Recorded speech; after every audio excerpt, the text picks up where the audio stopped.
السلام عليكم. ئازیزا وەشەویستان فرە بە وەشحاڵزان و جارێترە ئامانی خزمەتتە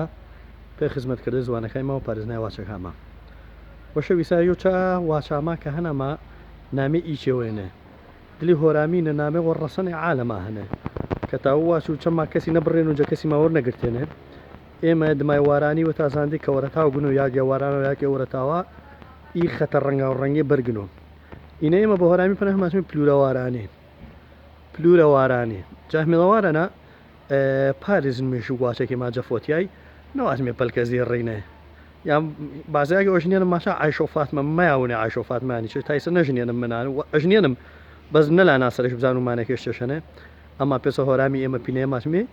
پلورە وارانی پلورە وارانی کە دمای وارانی یاگێ وارانە پێسە عەرزم کردی دێ یاگێ وەرەتاوە ئێر خەتێ ڕەنگە و ڕەنگە وەشی گنابەرۆ کەچی فرە زەریف نیشانەمەوە هێمەڵەوارە ناتاوا بۆ میسیفادەتە یاون و پەنە و خزمەتێ زوانەکەی مە واچەکە ماکەرمی وەشحاڵ بیا و شاندیش دێ